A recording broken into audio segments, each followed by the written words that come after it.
Hace poco más de 2000 años, en este lugar sucedió algo extraordinario, algo que la ciencia no comprende y que ha tocado el corazón de millones de personas. Sígame y le contaré otra asombrosa historia.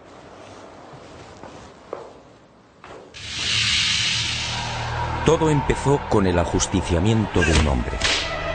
Fue brutalmente torturado. Fue azotado. Cargó un pesado madero hasta el lugar de ejecución. Fue clavado por las muñecas y pies y murió en la cruz. Y fue sepultado.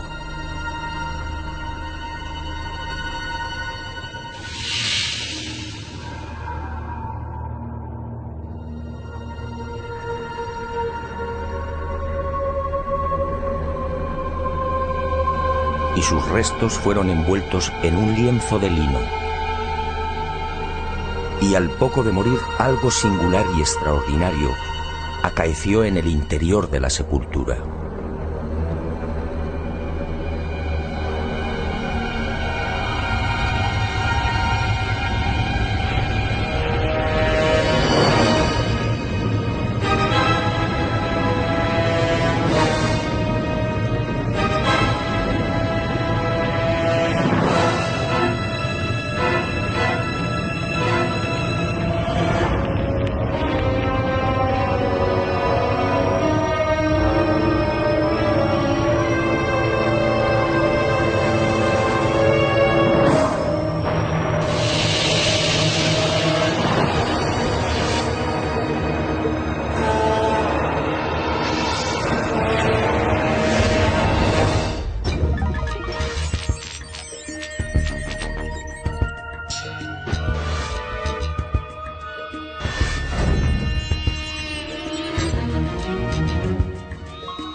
Y al poco de morir, en efecto, algo singular y extraordinario acaeció en la sepultura. En aquel lienzo, nadie sabe cómo, quedó dibujada la imagen de un hombre muerto. Esa espectacular imagen recibe hoy el nombre de síndone o sábana santa. Sin duda, uno de los grandes misterios a los que se enfrenta la ciencia.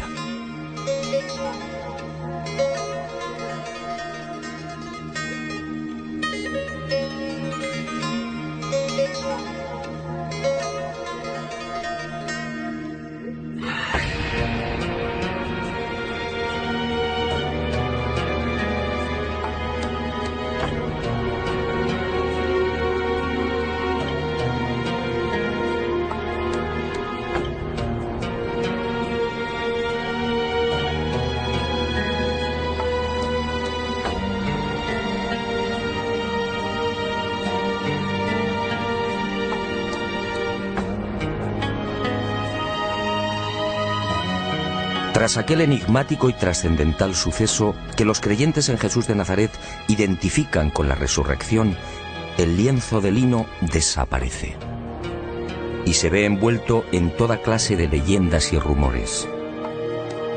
Eusebio de Cesarea, por ejemplo, insinúa que la sábana fue sacada de Jerusalén antes del asedio por las legiones romanas de Tito.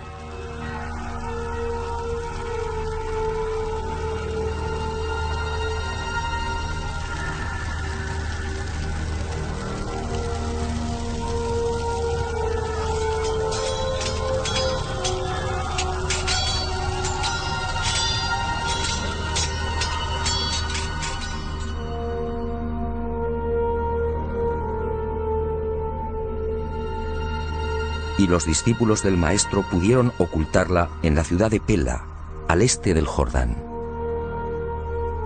Los evangelios apócrifos, en cambio, señalan otro destino y narran la historia de un rey sirio, Apgar, enfermo de lepra, que al saber de los prodigios de Jesús le ruega que lo cure.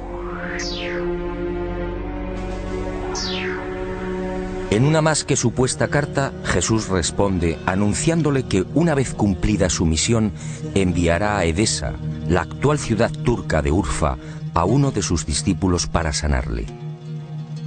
Y la tradición asegura que Apgar, al envolverse en la sábana santa, quedó curado.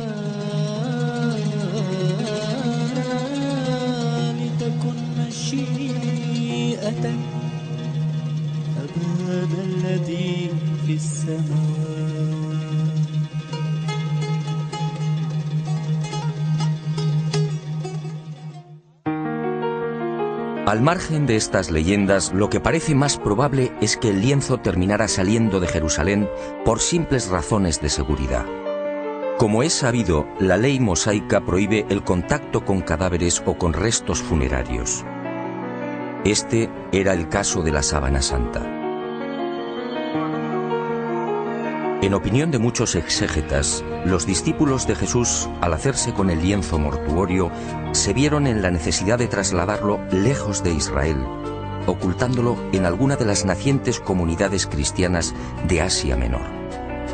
Y Edesa fue el lugar elegido, quién sabe si por la protección del mítico rey Apgar.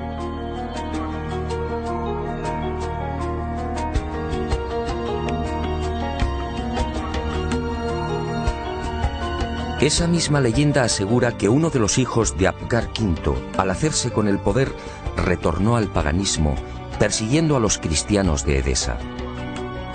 Y la sábana fue escondida en el interior de la muralla, sobre la puerta occidental. Después, durante siglos, silencio. Y en el año 525, al fin, una nueva pista. Cuentan las crónicas que en esa fecha Eulalio, obispo de Edesa, tuvo un sueño. Y en él una mujer le señaló el lugar donde se hallaba escondida la sábana. Al retirar los ladrillos de la muralla, el obispo en efecto encontró el lienzo. Desde entonces, la imagen del hombre muerto fue expuesta y venerada en Edesa. Y no se sabe exactamente por qué, pero solo fue mostrada la cabeza. Esta imagen recibiría el nombre de Mandilion, una imagen que inspiró sin duda a infinidad de artistas bizantinos y medievales.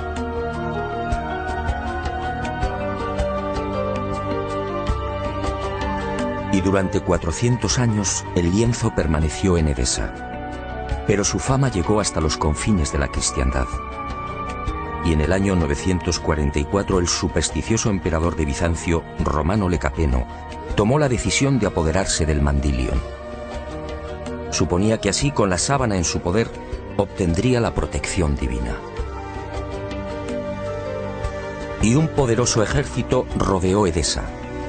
La sagrada reliquia una vez más sería causa de muerte y sufrimiento. Finalmente, Edesa se rindió y el Mandilion entró triunfante en Constantinopla.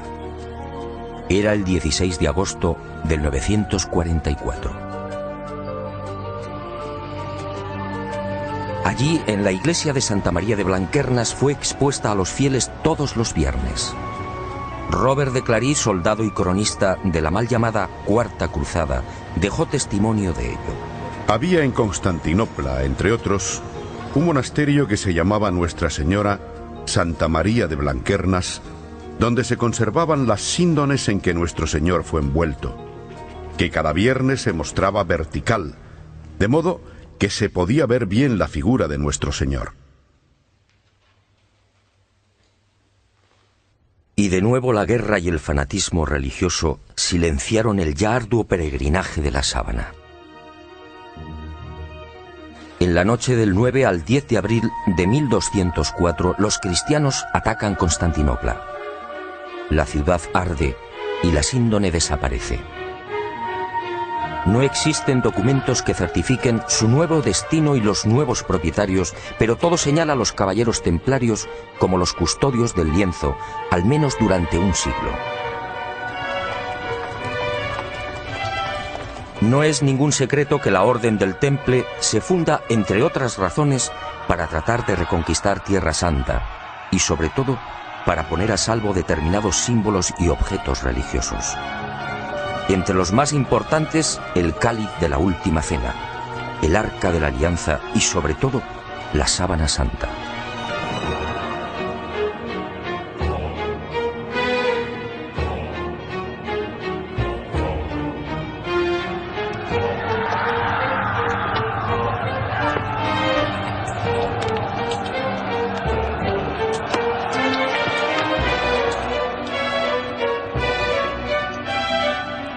Los caballeros templarios disponían de una información privilegiada y a lo largo de la conquista de los santos lugares peinaron Jerusalén y los subterráneos de la ciudad santa.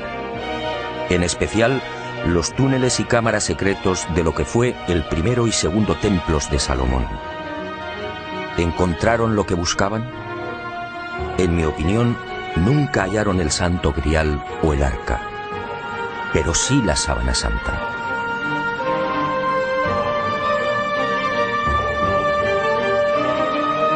Se sabe que las múltiples reliquias reunidas por los templarios permanecen en la fortaleza de San Juan de Acre, en la costa norte del actual Israel, hasta 1291. Desde allí viajan a Chipre, Marsella, Besançon y París. ¿Pudo la Sábana Santa seguir ese itinerario? Es muy probable. Uno de los indicios que apunta a los templarios como los secretos propietarios de la síndone durante 145 años es la acusación por parte de la Santa Sede de venerar a un extraño rostro al que llamaban Baphomet, un rostro sospechosamente parecido al de la Sábana Santa. Esta, entre otras, sería la causa de la persecución y encarcelamiento de la poderosa orden templaria. En la noche del 6 de octubre de 1307, pocas horas antes de la caída de la cúpula templaria, un carro abandona la fortaleza del Temple en las afueras de París. El hombre que lo conduce se protege con una sábana. Los soldados de Felipe IV el Hermoso registran la carga de paja, pero no encuentran nada. Y la síndone que protege al conductor es puesta a buen recaudo. 7 años después, en 1314, Jacques de Molay, gran maestre de la orden templaria, y Godofredo de Charny, su lugarteniente y comendador de Normandía, son quemados vivos en una pequeña isla del Sena. La Sábana Santa sigue sin aparecer, pero sería por poco tiempo. En 1349, 42 años después de la caída del Temple, por orden del Papa Clemente V y del suceso del carro, otro Godofredo de Charny, señor de Lirey, saca a la luz el lienzo con la imagen del hombre muerto.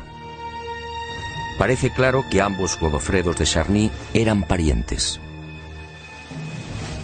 ¿Pudo quedar la sábana en poder del segundo señor de Lirey? Es lógico, ya que la síndone se encuentra bajo su protección.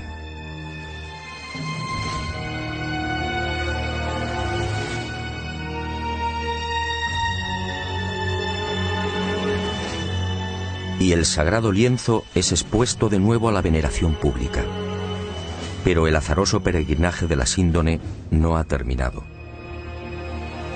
Unos 60 años más tarde, en 1415, Margarita de Charny, nieta de Godofredo y casada con el señor de San Hippolyte-sur-le-Duc, retira la sábana de la colegiata de Lirey. Tiene miedo a los pillajes que ha generado la guerra de los 100 años. Y el lienzo es trasladado al castillo de San Hippolyte. Al enviudar, la pésima situación económica de Margarita le obliga a exponer la sábana, obteniendo así algunos dineros.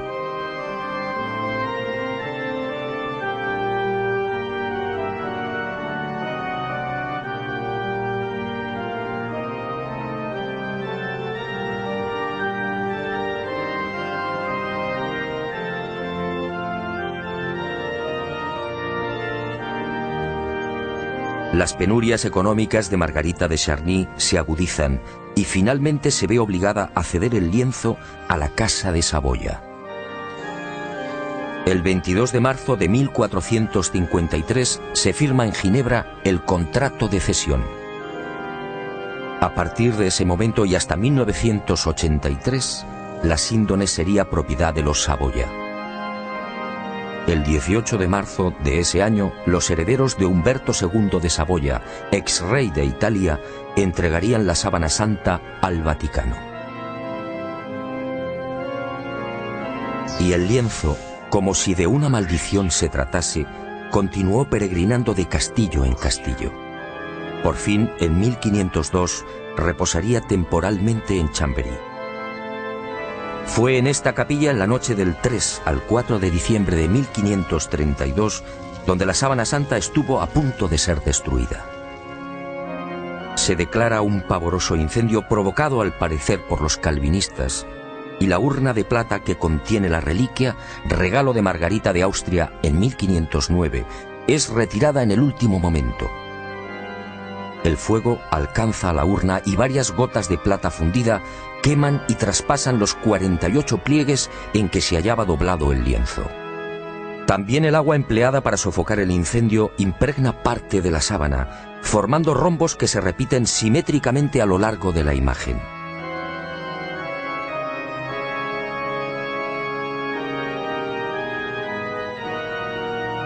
Y las monjas clarisas de Chambéry remiendan los desperfectos y cosen un forro en la parte posterior del lienzo.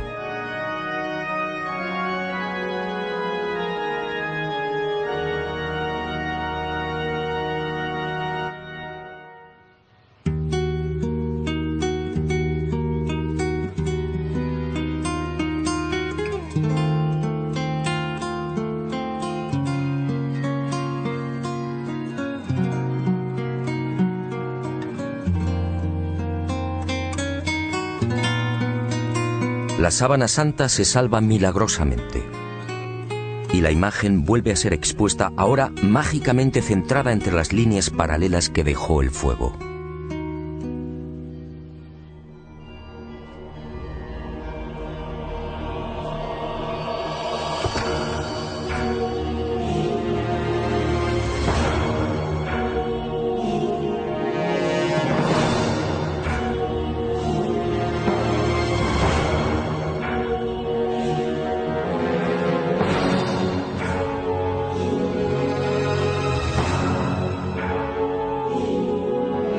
Y el peregrinaje de la síndone toca a su fin. En 1578 se declara una epidemia de peste en Milán. San Carlos Borromeo, entonces cardenal de la ciudad italiana, hace una solemne promesa. Si desaparece la peste, caminará hasta Chambéry arrodillándose ante la síndone.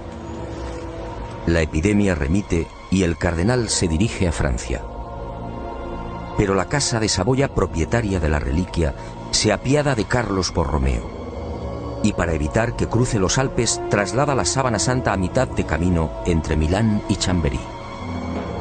Y el 8 de octubre de ese histórico 1578, el lienzo ingresa en la Catedral de Turín. Un siglo después, en 1694, pasaría a la capilla diseñada por Guarini y allí ha permanecido hasta nuestros días.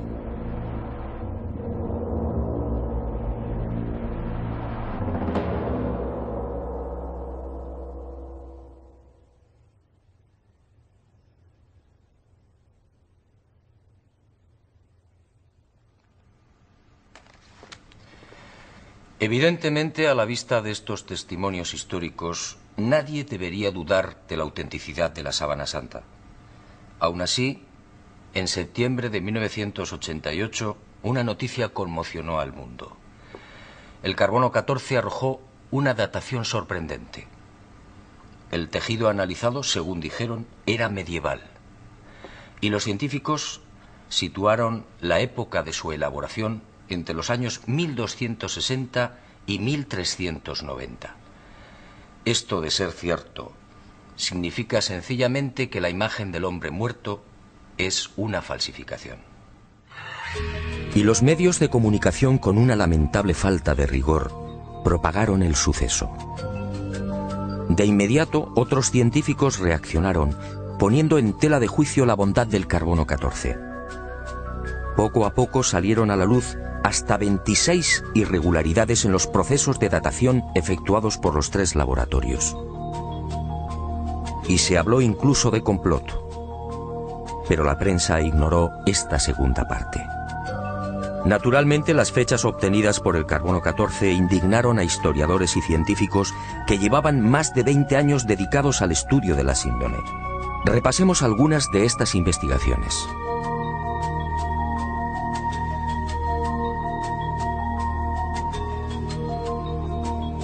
El fotógrafo turinés Secondo Pia recibe el encargo de la Casa de Saboya de tomar varias imágenes de la Sábana Santa. Son las primeras fotos de la síndone. Al revelar las enormes placas, el fotógrafo queda perplejo. Los negativos en realidad son un positivo. Y el mundo contempla por primera vez el auténtico rostro y la imagen real del hombre muerto. La síndone, por tanto, es un negativo fotográfico. ¿Había fotógrafos en los siglos XIII y XIV? Un primer grupo de expertos examina la síndone y toma muestras de los hilos de lino. Nuevas sorpresas. No hay pintura, tintes ni pigmentos. Nadie se explica la formación de la imagen. El profesor Raes del Instituto de Tecnología Textil de Gante analiza estos hilillos y descubre con el microscopio la presencia de fibras de algodón. En Europa no se tejió el algodón hasta finales del siglo XV. La síndone, además, fue tejida a mano y con una textura denominada espina de pescado, una modalidad que llegaría al viejo continente en ese mismo siglo XV. El lienzo, en definitiva, según Gilbert Raes, es idéntico a los confeccionados en el Medio Oriente en el siglo I. Y surge otra inevitable pregunta. ¿Cómo se las ingenió el falsificador de los siglos XIII o XIV para introducir en la urdimbre unas fibras de algodón todavía desconocidas en Europa? Médicos y antropólogos examinan también la figura del hombre muerto. Lo que ven les llena de admiración. Aquel varón de claro perfil caucásico fue un atleta. Altura 1,81 metros. Perímetro de la caja torácica 99 centímetros. Longitud de las piernas 94 centímetros. Extremidades superiores 82 centímetros. Altura de los hombros, medida entre los puntos acromiales, 45 centímetros. Perímetro máximo de las rodillas, 42 centímetros. Peso total alrededor de 80 kilos. Peso aproximado del cerebro, 1.492 gramos. Rostro estrecho, con rasgos semíticos. Raza blanca. En suma, un ejemplar casi perfecto de una extraordinaria belleza.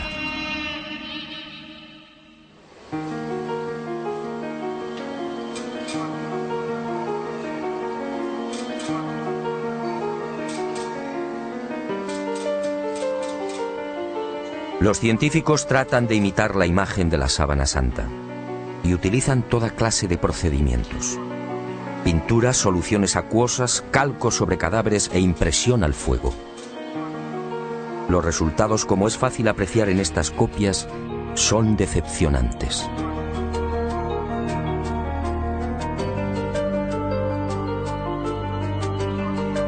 Ninguna de las imágenes obtenidas presenta la belleza, serenidad y perfección del hombre muerto.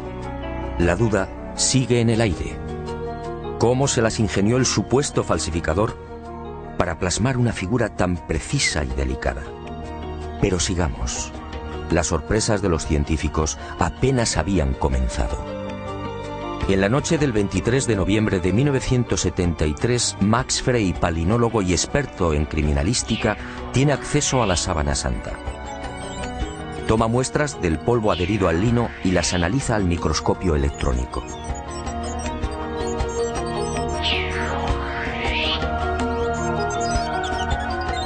Entre los hilos del tejido fueron apareciendo ejemplares de polen de plantas típicamente palestinas.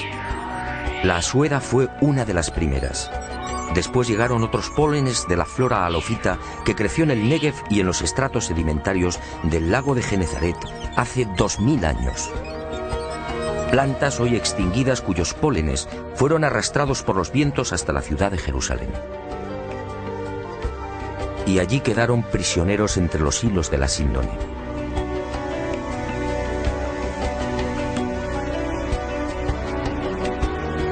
Después descubrió el polen de Linum mucronatum, una planta exclusiva de Turquía, otros 9 pólenes de la región de Anatolia y 12 especies que crecen en Francia e Italia.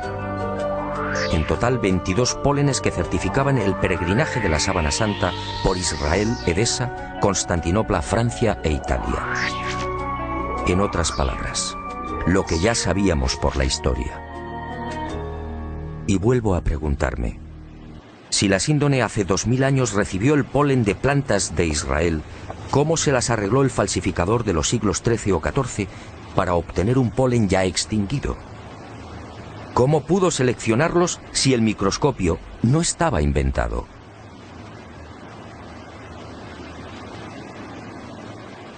Los descubrimientos de Max Frey, en efecto, hablan por sí mismos.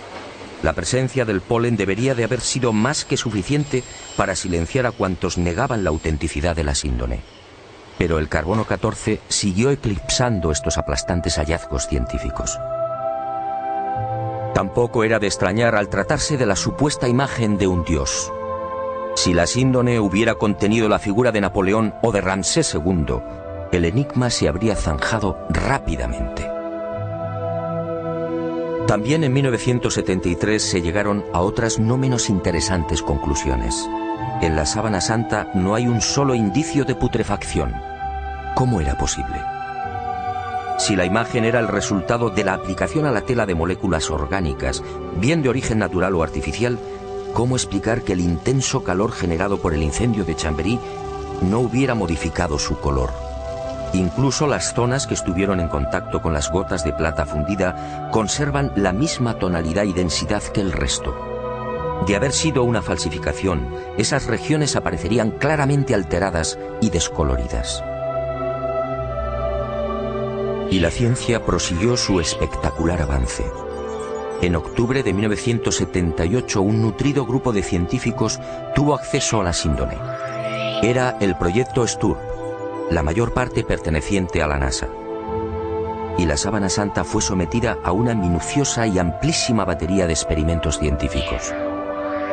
Los resultados, una vez más, impresionaron a los especialistas.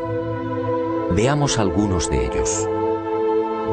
En la imagen del hombre muerto se observan numerosos coágulos, manchas y reguerillos de sangre. Pues bien, nadie logró explicar por qué esos coágulos aparecen intactos y con los bordes perfectamente definidos. Si aceptaban la hipótesis del robo del cadáver, dichas manchas tendrían que haber sufrido las lógicas roturas y desflecados.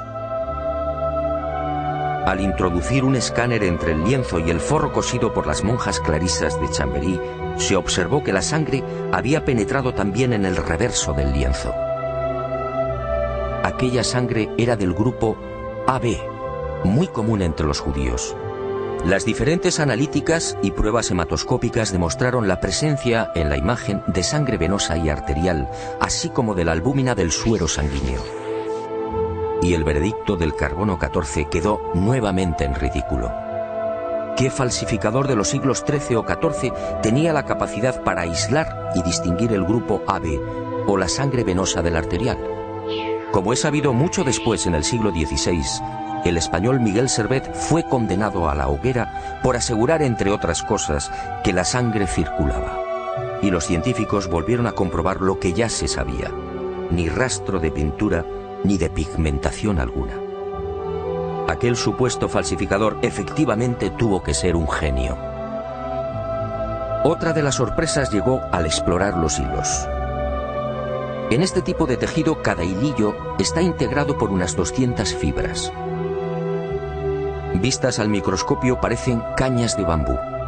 Pues bien, De esas 200 fibras, solo 2 o 3, las más superficiales, aparecían chamuscadas. Solo 2 o 3 eran las responsables de la formación de la imagen. En un primer momento, los científicos atribuyeron el abrasamiento de las hebras superficiales a una misteriosa y desconocida radiación. Una energía intensa y brevísima. Solo así podía explicarse una imagen tan superficial. Después, al examinar las fibras con el microscopio de contraste de fases, se percataron de algo mucho más sutil. Las hebras en realidad no estaban quemadas. Las fibras habían sido deshidratadas, es decir, envejecidas y oxidadas en centésimas de segundo. En suma, se habían vuelto amarillas exactamente igual que amarillea el lino con el paso del tiempo. El resto de las fibras, sin embargo, conservaba la frescura y el color más claro, propios de un lino no envejecido artificialmente. Lo que los ojos aprecian en la síndone, por tanto, no es otra cosa que un cambio de tonalidad en las referidas fibras superficiales. Increíble, sí. La imagen del hombre muerto, según los científicos, tiene su origen en un singular mecanismo de envejecimiento. Dos de los científicos del proyecto Sturm, los entonces capitanes de las Fuerzas Aéreas norteamericanas, Jackson y Jumper, serían los descubridores de otra de las singularidades de la imagen de la Sábana Santa de Turín. Al detectar aquella anomalía, sus esquemas mentales se vinieron abajo definitivamente. Trabajando con las computadoras, se percataron de algo aparentemente imposible. La imagen era tridimensional. Al contrario de lo que sucede con una fotografía normal y corriente, la imagen del hombre muerto conservaba una información subterránea, solo detectable con los ordenadores. Aquella no era una imagen plana. La intensidad luminosa de cada punto era distinta y dependía de la distancia del cuerpo al lienzo. El hallazgo fue tan asombroso que los capitanes repitieron el experimento una y otra vez, utilizando incluso voluntarios envueltos en sábanas. El microdensímetro escandidor y el VP8, la computadora utilizada para la recepción y recomposición de los millones de dígitos, arrojaron siempre el mismo resultado. Las zonas del lienzo que tocaban el cadáver, la nariz por ejemplo, disfrutaban de una luminosidad superior a las que se hallaban más alejadas del cuerpo. Nuevo mazazo al carbono 14. Que se sepa, solo en el siglo XX y con dificultades, fue posible la maravilla de la tridimensionalidad. En el transcurso de estos experimentos, Jackson y Jumper fueron a descubrir otro singular detalle. Al examinar las espaldas del hombre muerto, comprobaron que los músculos dorsales y deltoides aparecían extrañamente abombados. Esto llevó a los científicos a la siguiente deducción. Durante el proceso de formación de la imagen, el cadáver tuvo que permanecer inmóvil e ingrávido, es decir, en el aire. Y a Jackson y Jumper les corresponde también el descubrimiento de la primera pista de un hallazgo que me atrevo a calificar de definitivo y que fija la fecha de la aparición de la imagen. Ocurrió mientras trabajaban con la tridimensionalidad. De pronto, sobre los ojos descubrieron dos círculos. ¿Se trataba de monedas? Esa justamente era la costumbre judía en los enterramientos próximos al sábado. Los párpados del difunto eran cerrados y sobre ellos se depositaban sendas monedas. Al poco, el padre Filas, jesuita norteamericano, redondeó el descubrimiento. Sus pesquisas entre los más destacados numismáticos dieron fruto. Las letras que se leen en uno de los círculos, Ukai, eran idénticas a las que presentan los leptones, unas pequeñas monedas de bronce de 2 gramos de peso y 15 milímetros de diámetro. Unas monedas acuñadas por Poncio en la provincia romana de la Judea entre los años 29 al 32. Ukai era parte de la leyenda Tiberiu Caesaris, es decir, de Tiberio César, el emperador que gobernaba en el año 30, fecha de la muerte de Jesús de Nazaret.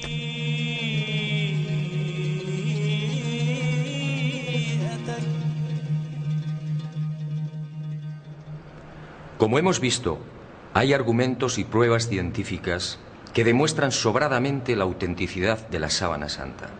Alguien hace 2000 años, en aquel sepulcro, manipuló el tiempo e hizo desaparecer el cadáver. Una medida tan respetuosa como inteligente. ¿Imagina usted lo que habría sucedido si la humanidad hubiera conservado los huesos de Jesús de Nazaret?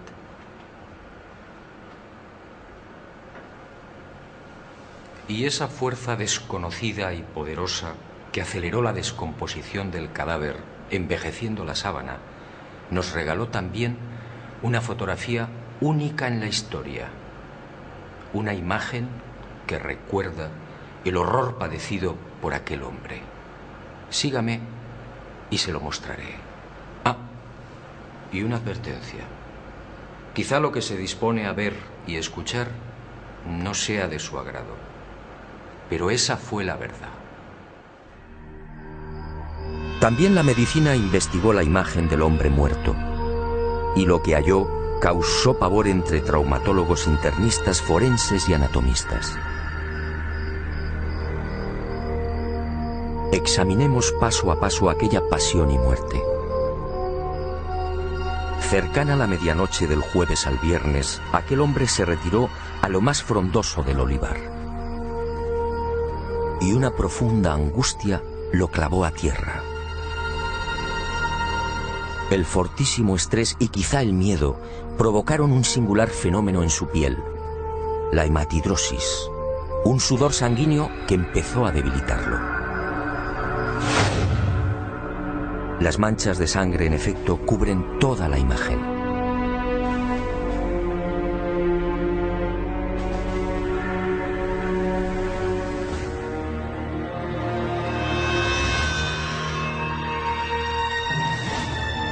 Y al estudiar el rostro, los médicos descubrieron otro detalle aterrador.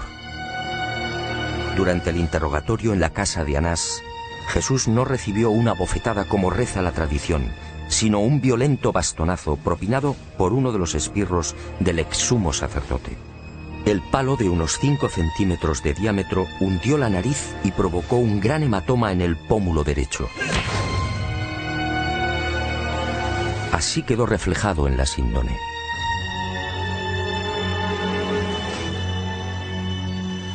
Pero lo peor estaba por llegar. Al examinar las imágenes frontal y dorsal, patólogos y forenses palidecieron. Aquel hombre había sido flagelado brutalmente. Algunos expertos han contado 120 golpes. Otros creen que recibió alrededor de 200. Golpes secos, potentísimos, que afectaron incluso a los testículos y al coxis.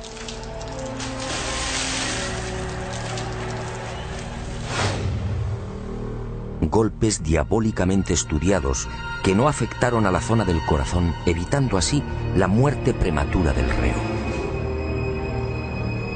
El mapa de los azotes no precisa de mayores comentarios. Los médicos no se explican cómo pudo sobrevivir. Coronación de espinas. La soldadesca romana de la fortaleza Antonia fabricó un casco con la Potherium spinosum, una zarza muy abundante en Palestina. Un matorral armado de púas rectas y en forma de pico de loro, de hasta 6 centímetros de longitud.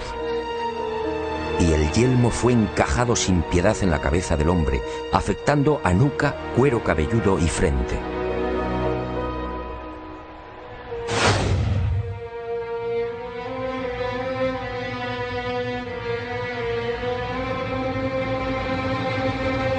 La hemorragia y el dolor fueron igualmente intensísimos.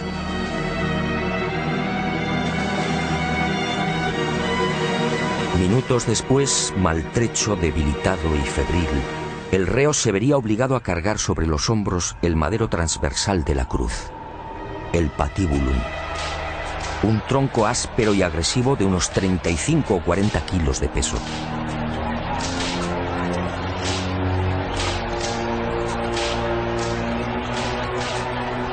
Fue amarrado con una cuerda que a su vez, tras rodear el tobillo, lo vinculó a los 2 terroristas que lo acompañaban hasta el lugar de ejecución.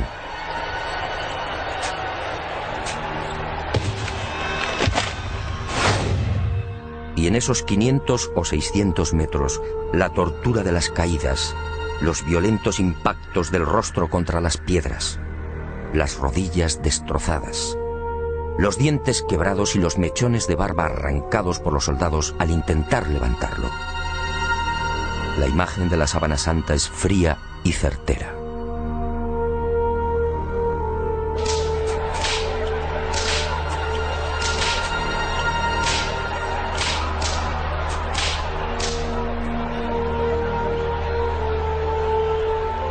Sí, algo falló.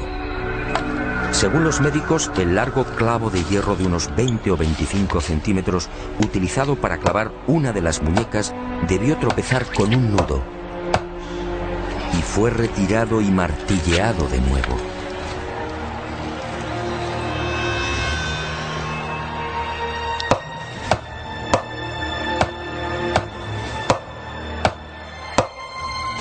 El hombre de la sábana fue atravesado no por las palmas de las manos, sino por las muñecas, bien por el llamado punto de Destot o por la articulación radiocubital inferior. Los clavos rozaron el nervio mediano y provocaron la contracción de los dedos pulgares. Por eso no aparecen en la síndone.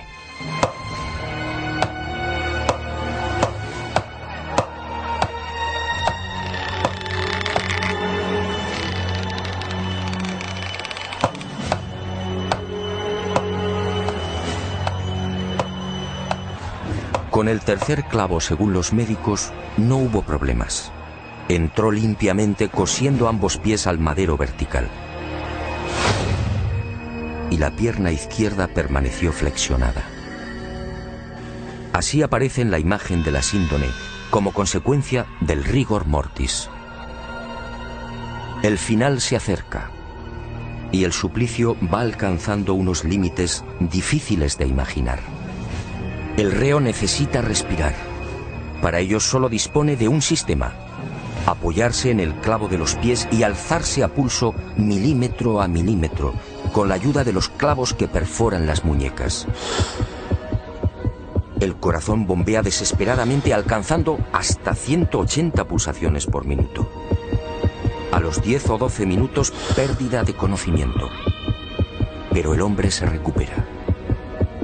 Nueva lucha para obtener un poco de oxígeno. La tetanización gana la batalla. Las piernas quedan inutilizadas. Ahora solo puede alzarse con el auxilio de las muñecas y músculos de los hombros. El cataclismo es generalizado. Finalmente el corazón se rompe. La agonía se ha prolongado durante hora y media. La medicina, perpleja, sigue muda.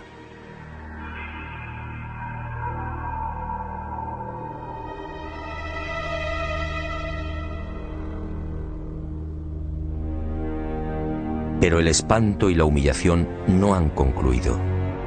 Uno de los soldados alancea el costado derecho del crucificado. Los médicos exploran la síndone y se muestran de acuerdo. Al recibir la lanzada, el hombre ya estaba muerto.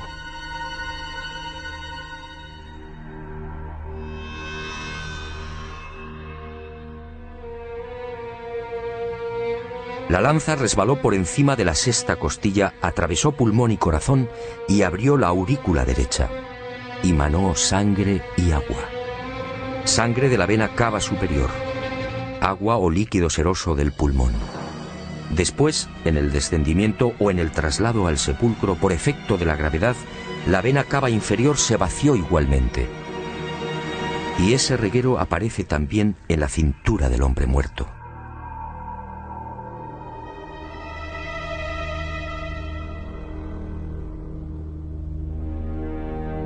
Y llegamos a una de las preguntas clave.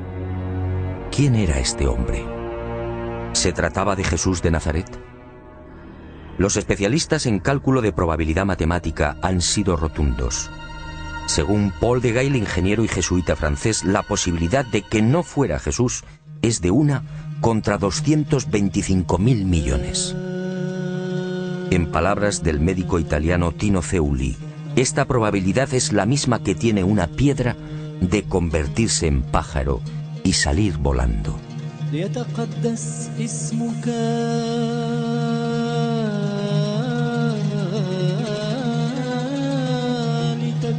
Efectivamente, esta imagen solo puede ser la del hombre que fue torturado y crucificado en Palestina hace 2000 años. Jesús de Nazaret. Y ahí surge una nueva y escalofriante posibilidad. Algún día, a no tardar, la ciencia estará en condiciones de extraer de la sangre de la sábana santa una muestra de ADN. Entonces el mundo podría asistir a la clonación de aquel hombre muerto. La clonación de Jesús de Nazaret. Decenas o cientos de cuerpos físicamente idénticos al del Maestro.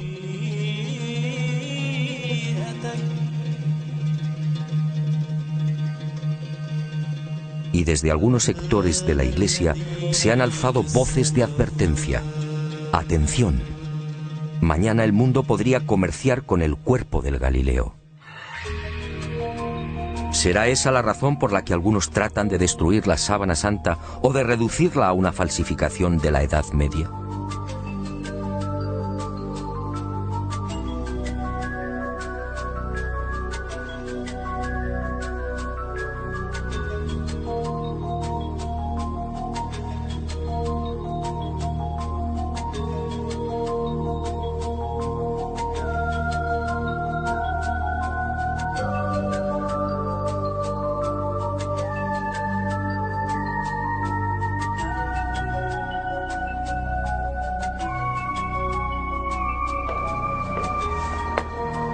Ahora lo sé. Jesús de Nazaret, mi Dios y Creador, se guardó un as en la manga. Un as para los escépticos, el as de la resurrección. Algo que felizmente también le pasará a usted.